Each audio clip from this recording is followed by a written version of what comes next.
በመንገድ ሁሉ ይጠብቁ ዘንድ መላእክቱን ስላንተ ያዛቸዋል ይላል።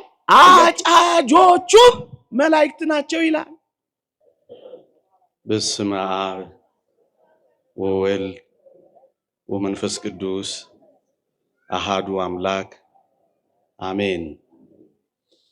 በስመ አብ ወወልድ ወመንፈስ ቅዱስ አሃዱ አምላክ አሜን። በስመ አብ ወወልድ ወመንፈስ ቅዱስ አሃዱ አምላክ አሜን። ክቡር አባታችን ሊቀ ሊቃውንት ቆሞስ አባ ጥዑመ ልሳን የገዳማችን አስተዳዳሪ፣ ክቡር መምህራችን ሊቀ ስዩማን ዘመነ ጽጌ የገዳማችን ዋና ጸሐፊ፣ ክቡር መምህራችን መጋቤ ሐዲስ ገብረ ማርያም የገዳማችን የስብከተ ወንጌል ኃላፊ፣ ሊቃውንተ ቤተ ክርስቲያን፣ መምህራነ ወንጌል፣ ዘማሪያን፣ የተወደዳችሁ ምዕመናንና ምዕመናት በልዑል እግዚአብሔር ስም እንደምን አደራችሁ? እንደምን ሰነበታችሁ? አሜን። በቸርነቱ የጠበቀን በአጸደ መቅደሱ የሰበሰበን እንዲህ ላለው በዓላችን ያደረሰን የዚችን ማለዳ ብርሃን ያሳየን ደግሞ ሌላ ቀን ለንስሐ እድል የሰጠን አምላካችን እግዚአብሔር የተመሰገነ ይሁን። አሜን። የተመሰገነ ይሁን።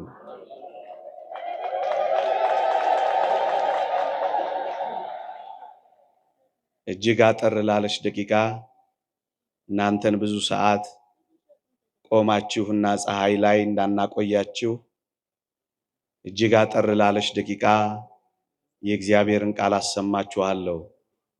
በማታው ትምህርት ክፍለ ጊዜ ሰፊ ትምህርት ስለሚሰጥ አባቶችም ደክመዋል ከሌሊት ጀምሮ። እግዚአብሔር እንደረዳኝ አጠር አድርጌ ለማቅረብ እሞክራለሁ። እግዚአብሔር ከሁላችንም ጋር ይሁንልን። ሁሉ መዳንን ይወርሱ ዘንድ ለማገዝ የሚላኩ መናፍስት አገልጋዮች አይደሉምን? የሐዋርያው የቅዱስ ጳውሎስ መልእክት ወደ ዕብራውያን ሰዎች ምዕራፍ 1 ቁጥር 14 ሁሉ መዳንን ይወርሱ ዘንድ ለማገዝ የሚላኩ መናፍስት አገልጋዮች አይደሉምን? ይላል። ይህ እግዚአብሔር ቃል ነው። ቅዱስ ጳውሎስ ስለ መላእክት የጻፈው ቃል ነው። ስለ መላእክት ቅዱስ ጳውሎስ ካስተማረው ትምህርት አንዱ ይሄ ትምህርት ነው። ልብ በሉ ምዕመናን፣ ሁሉ መዳንን ይወርሱ ዘንድ ለማገዝ ነው የሚለው። ቅዱሳን መላእክት ምን ያደርጉልናል ካላችሁኝ፣ ይሄው የእግዚአብሔር ቃል መዳናችንን እንድንወርስ ያግዙናል። ወገኖቼ፣ መላእክት ታላላቅ ወንድሞቻችን ናቸው።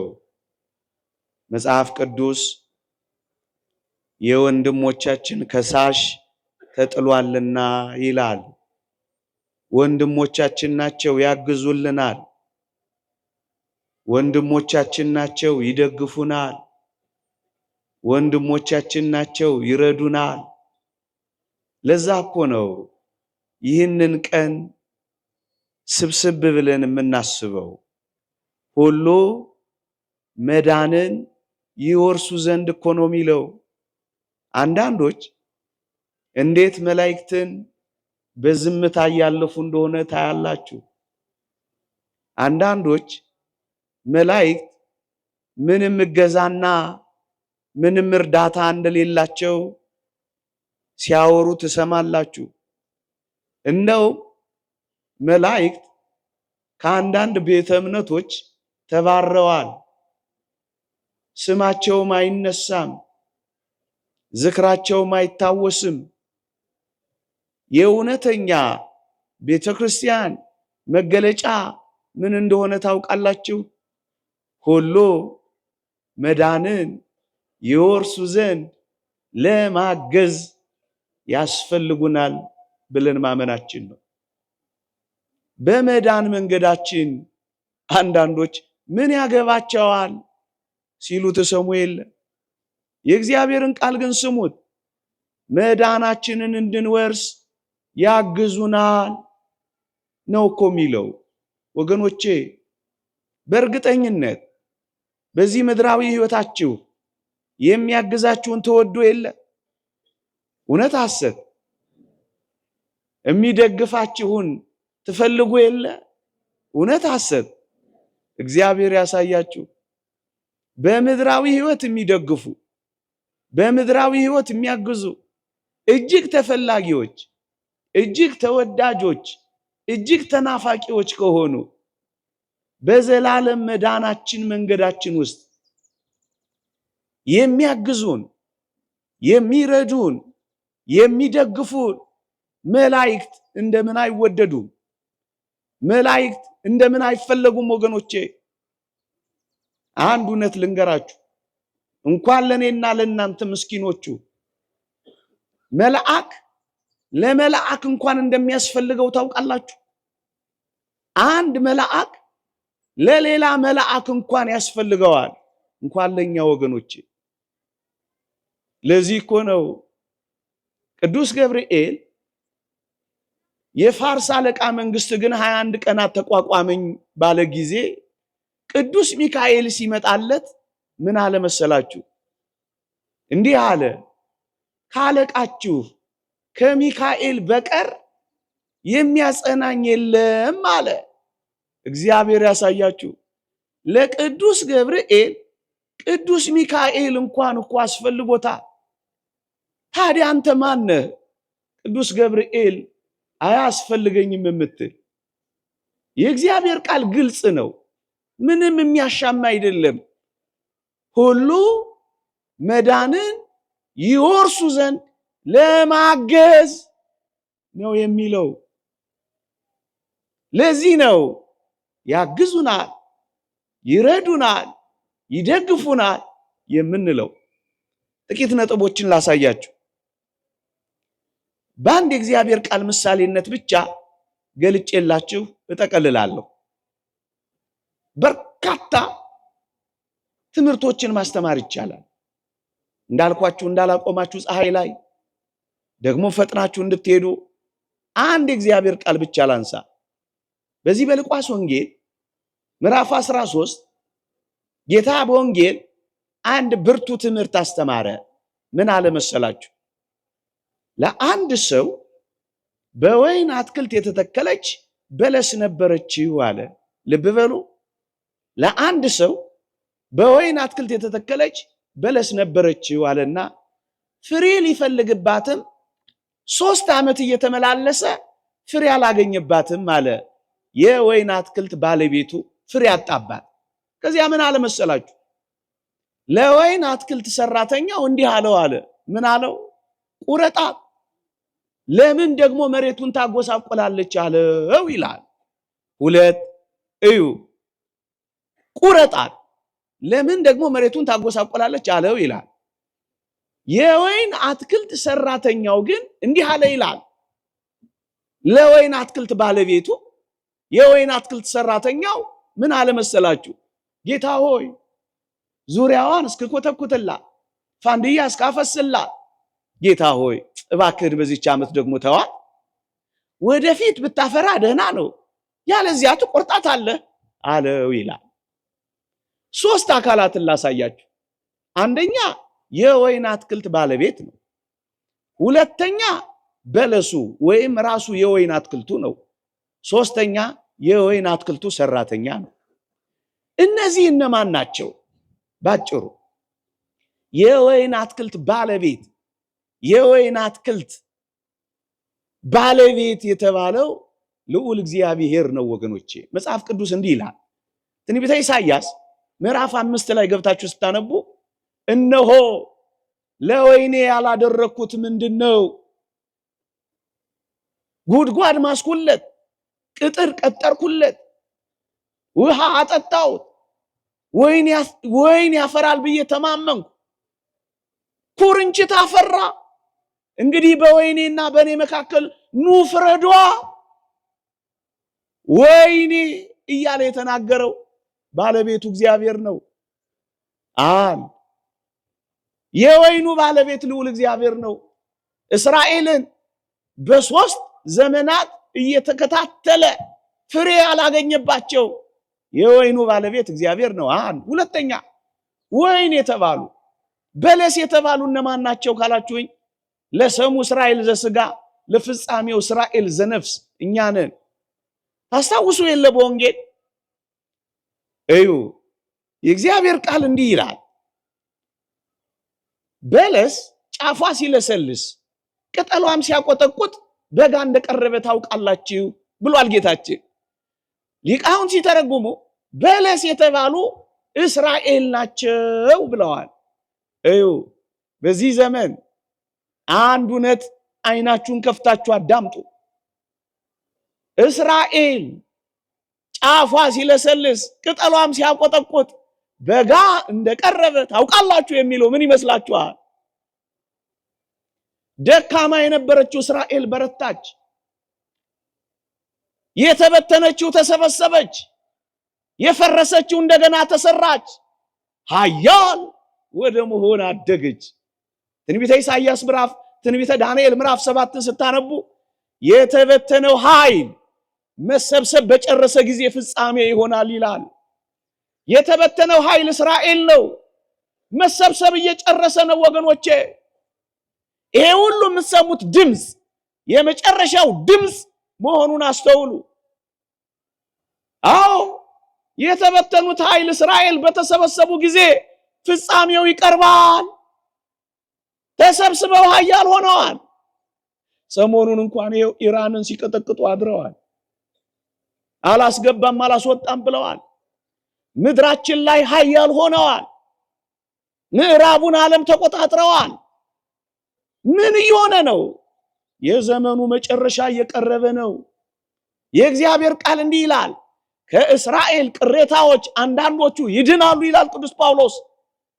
ይህ እየተፈጸመ ነው። ምክንያቱም ከእስራኤል አንዳንዶቹ መሲህ ተወልዷል ብለው ማመን ጀምረዋል። ትንቢታት እየተፈጸሙ ነው። ዓለም ላይ የሚደረገውን እንደዋዛ እንዳትመለከቱት። የንጋት ኮከብ ፀሐይ ጽድቅ ኢየሱስ ክርስቶስ ሊገለጥ ብዙ ዘመን አልቀረውም። ነገር ሁሉ የሚከናወነው፣ ሁኔታዎች ሁሉ እየተቀየሩ እየተገለባበጡ ያሉት ይሄ ዘመን እየደረሰ በመምጣቱ ነው ወገኖቼ። ወደምፈልገው ነጥብ ልምጣ። ወይን በለስ የተባሉ እስራኤል ናቸው። ሁለተኛ። ሶስተኛ የወይን አትክልት ሰራተኛው ማን ነው? እሱን ነው አሁን ጥቂት ፈትሼ የማበቃው። እዩ የወይን ባለቤቱ እግዚአብሔር፣ በለስ እስራኤል፣ ሰራተኛው ጠባቂው ደግሞ የእግዚአብሔር መልአክ ነው። እሱን ጥቂት ላሳያችሁ። ሰራተኛ የተባለው የወይን አትክልት ጠባቂ የተባለው የእግዚአብሔር መልአክ ነው። እሱን ላሳያችሁና ከርዕሴ ጋር አዋህጄ ያበቃለሁ። ለእስራኤል በመንገዳቸው ሁሉ ጠባቂ የነበረው ማን ነው? በለሲቱ እስራኤል ከነበረች፣ ወይኒቱ እስራኤል ከነበረች፣ የበለሷ ጠባቂ የነበረው ማን ነው ካላችሁኝ፣ የእግዚአብሔር ቃል እንዲህ ይላል፣ በመንገድህ ይጠብቅ ዘንድ ወደ አዘጋጀሁትም ስፍራ ያገባ ዘንድ እነሆ እኔ መልአኬን በፊትህ እሰዳለሁ ብሏቸዋል እስራኤልን።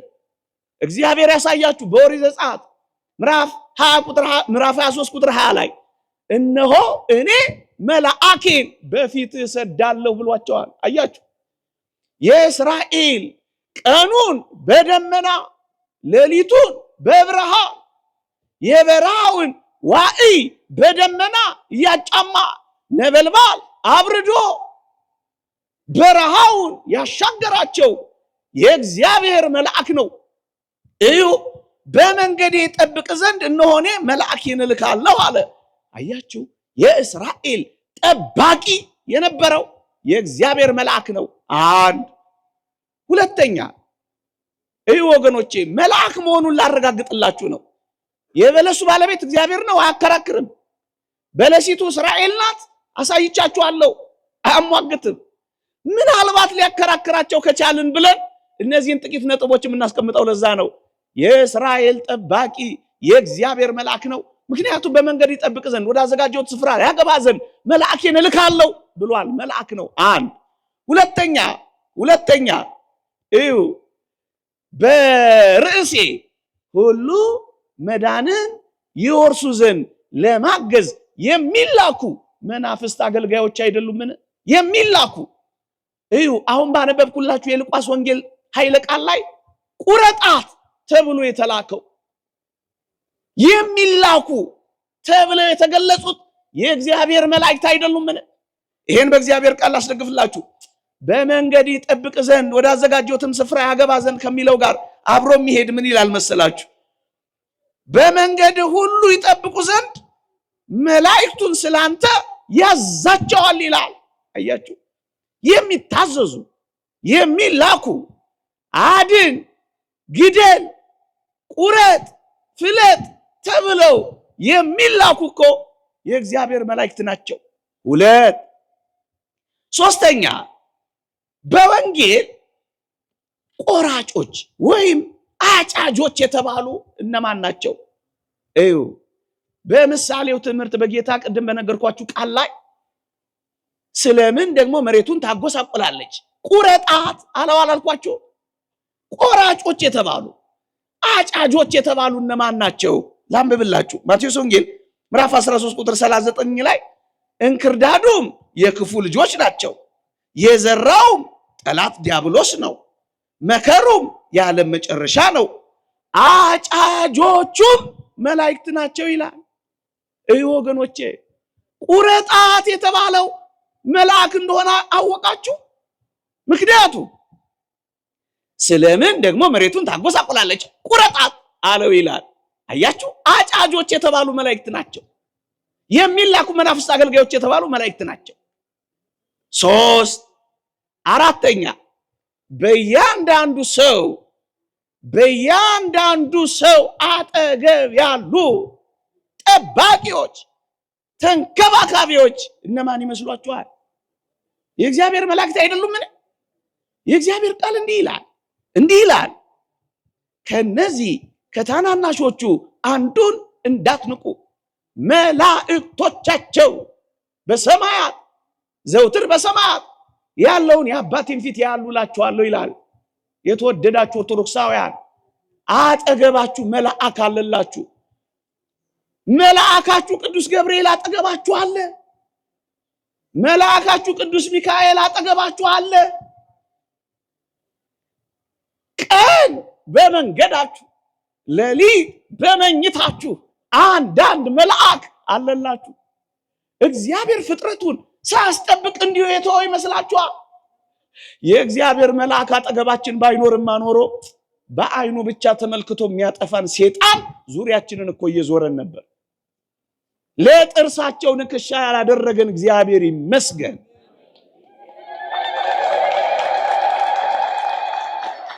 እግዚአብሔር ጠባቂ ባያስቀምጥልን፣ ተራዳኢ መልአክ ባይደርስልንማ ኖሮ አጋንንት እኮ አያስተርፉንም ነበር። ቀኑ የመሸው የነጋው የገባን የወጣን የገባ ነው መልአክ እግዚአብሔር አጠገባችን ስላለ እኮ ነው። ከነዚህ ከታናናሾቹ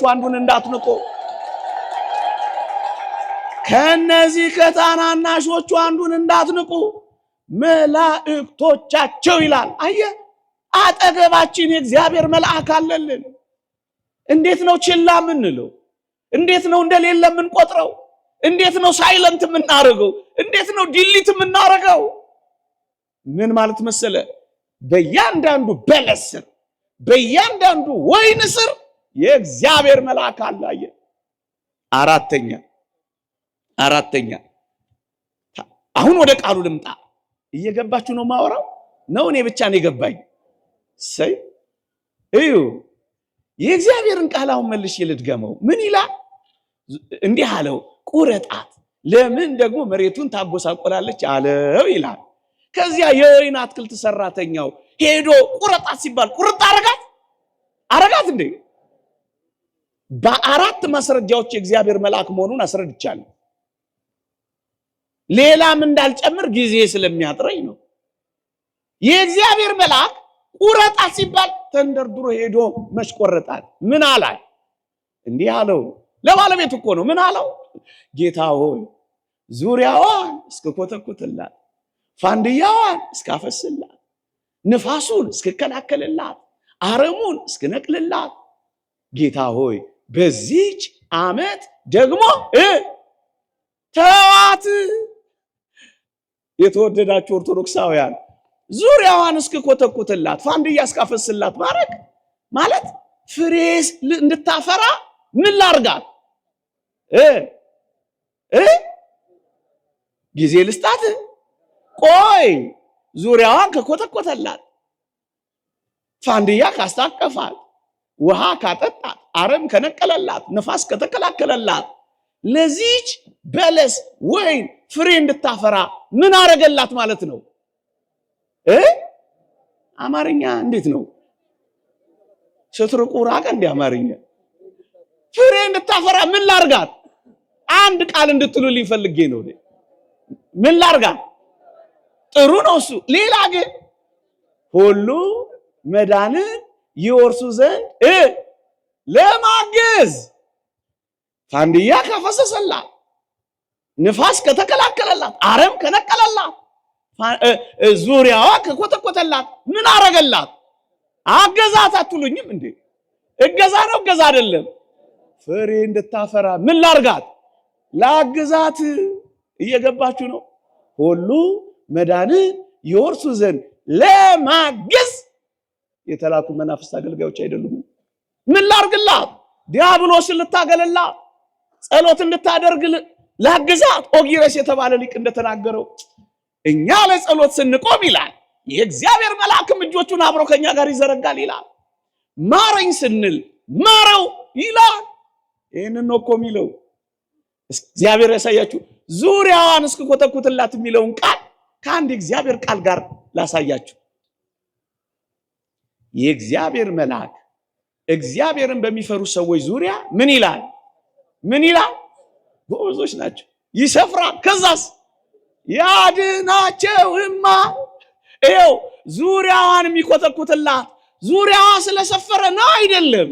ጎበዝ።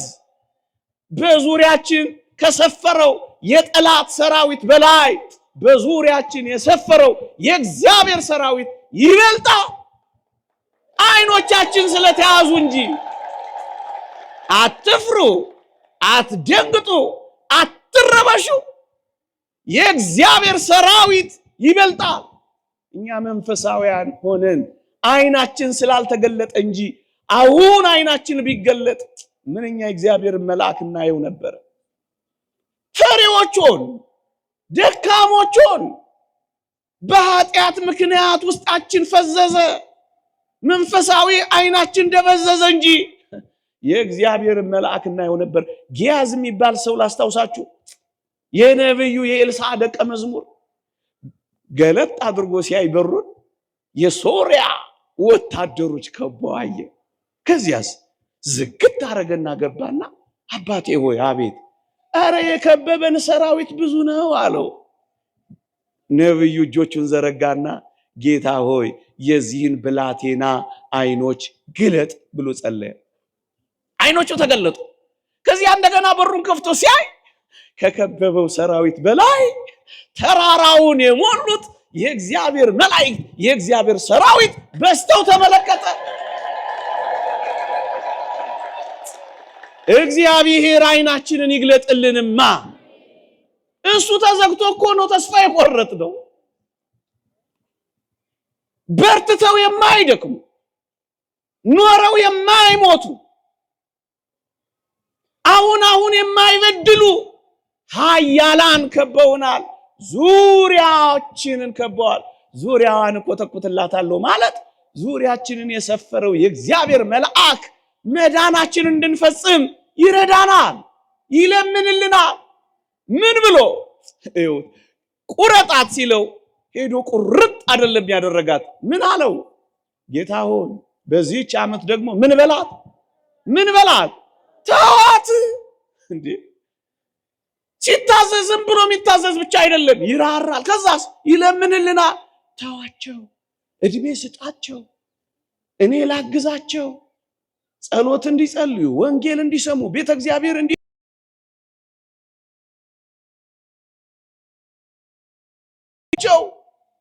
ተዋቸው።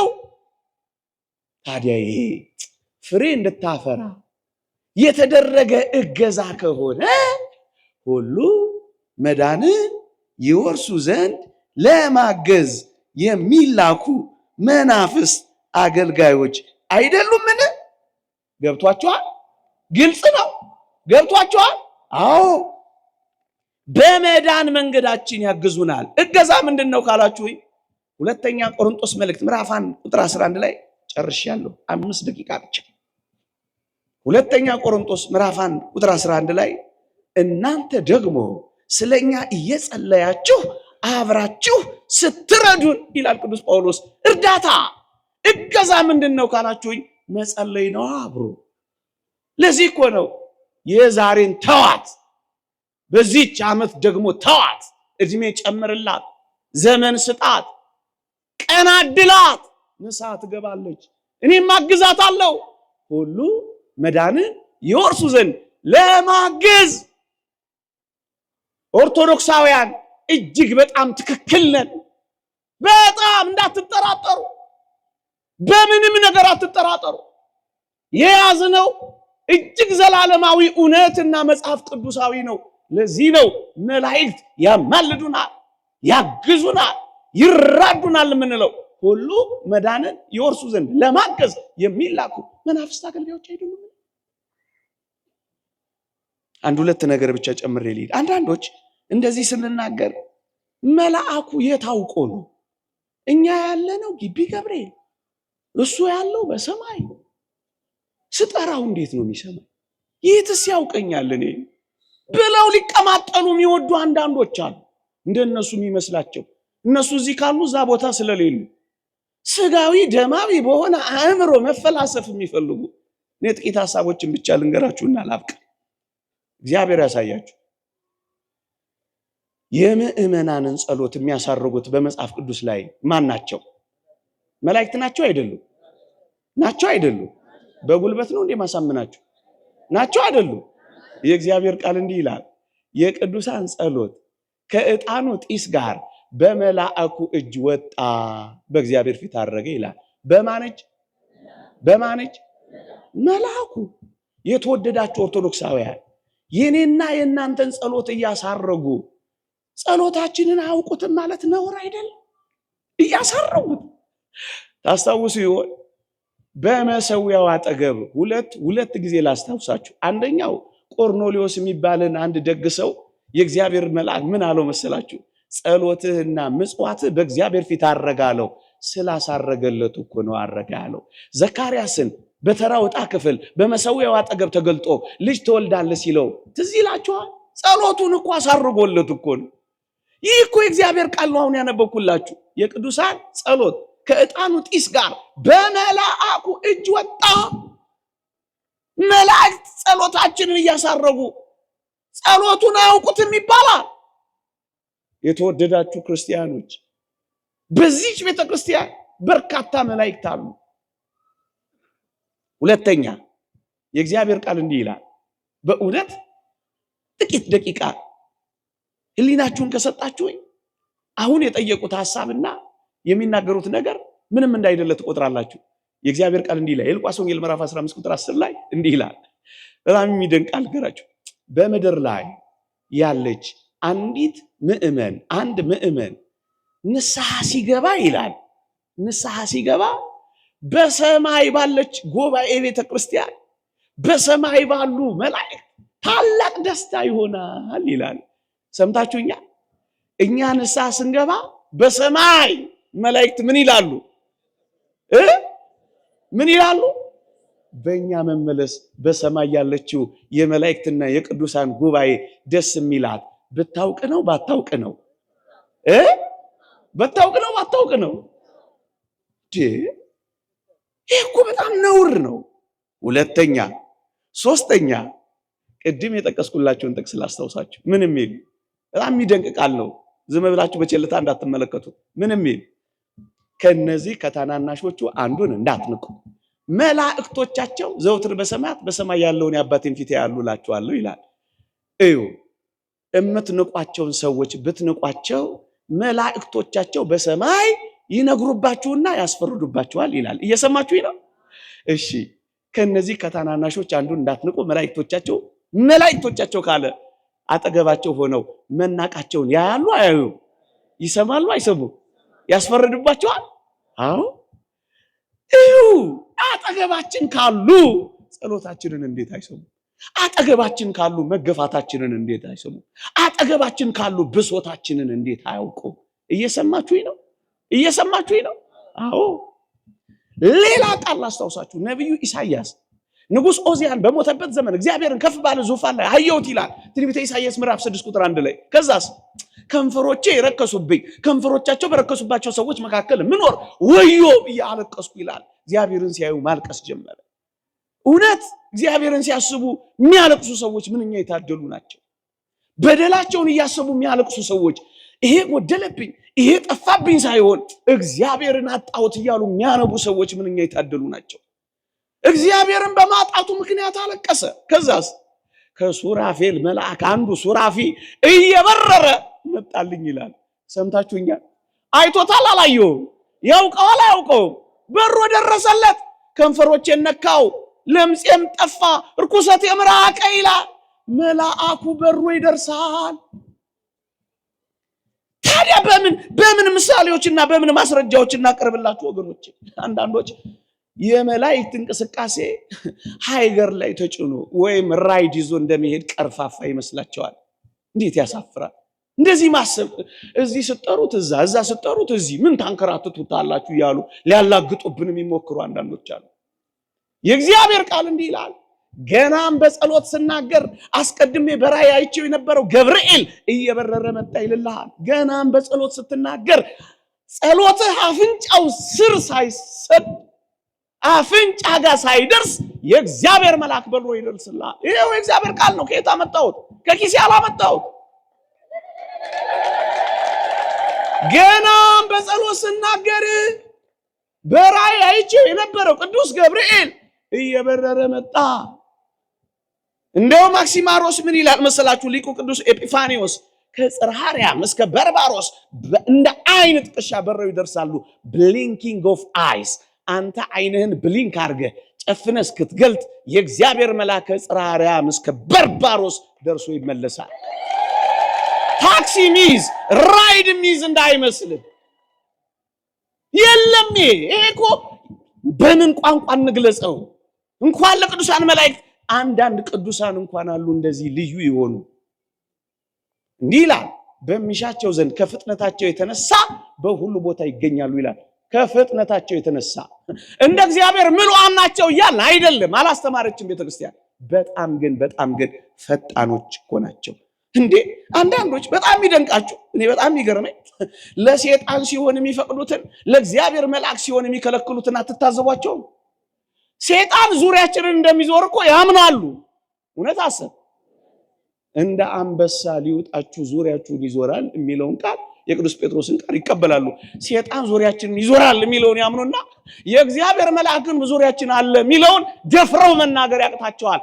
የእግዚአብሔር አይደሉም። ደፍሬ እናገራለሁ።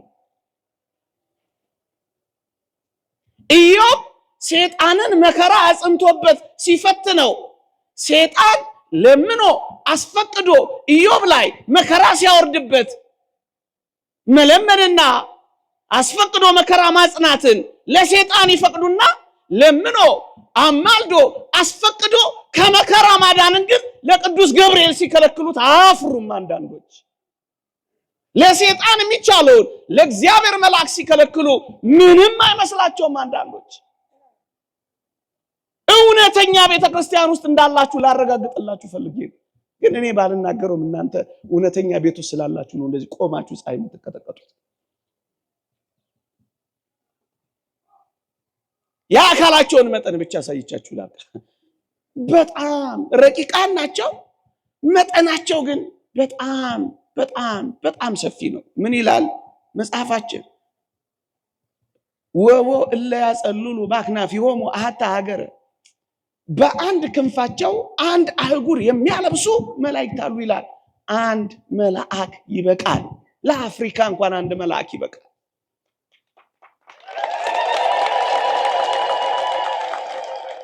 የተወደዳችሁ ኦርቶዶክሳውያን ይህን ምሳሌ ማቅረብ ለሁላችሁም በጣም ነገሩን ያቀላል። ፀሐይ ስትወጣ እና የእግዚአብሔር መልአክ ሲወጣ አነጻጽሬላችሁ ላብቃማ። እዩ፣ ፀሐይ ስትወጣ መላውን ዓለም ታበራለች።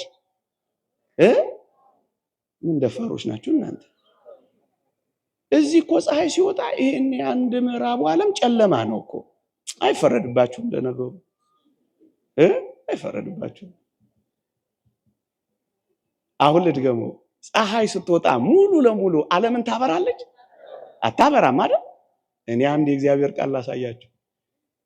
ራዕየ ዮሐንስ ምዕራፍ 18 ቁጥር 1 ላይ ምን ይላል መሰላችሁ? አንድም መልአክ ሲወጣ አየሁ ይልና ከክብሩ የተነሳ ምድር በራች ይላል። እየሰማችሁ ነው? ምድር ምን አለች? የእግዚአብሔር የአንዱ የእግዚአብሔር መልአክ ክብር ከፀሐይ ይበልጣል አይበልጥም? ይበልጣል አይበልጥም? ምን ይወዳደራል? ምን ይነጻጸራል? ምን ይፎካከራል? አሁን ነጥቤ፣ ቆዩ፣ እያጨበጨባችሁ አታዘናጉኝ፣ እንዳታስረሱኝ የሸመደድኩት። እዩ፣ እኔ የምፈልገው ነጥብ አሁን የምናገረው ላይ ነው። ፀሐይ ልክ ወጣ ምድር ላይ እስክደርስ ድረስ ስንት ጊዜ የሚፈጅባት ይመስላችኋል? ስንት ጊዜ ይፈጅባታል?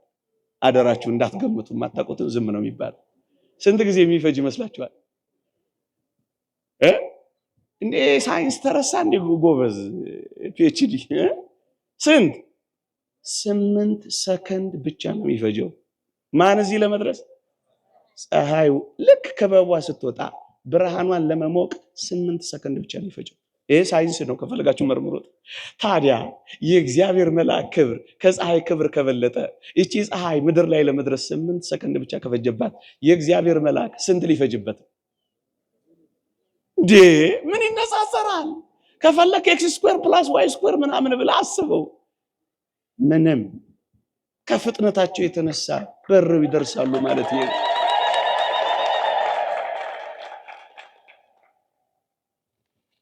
ሁሉ መዳንን ይወርሱ ዘንድ ለማገዝ የሚላኩ መናፍስት አገልጋዮች አይደሉምን? ይቆየን። የእግዚአብሔር ቸርነት፣ የእመቤታችን አማላጅነት፣ ቅዱስ ገብርኤል በረከት ረድኤት አይለየን። አሜን። ያጽናን፣ በሃይማኖት በምግባር ያጽናን። ቤተክርስቲያናችን ይጠብቅልን፣ ጻረ ቤተክርስቲያንን ያስታግስልን። አሜን።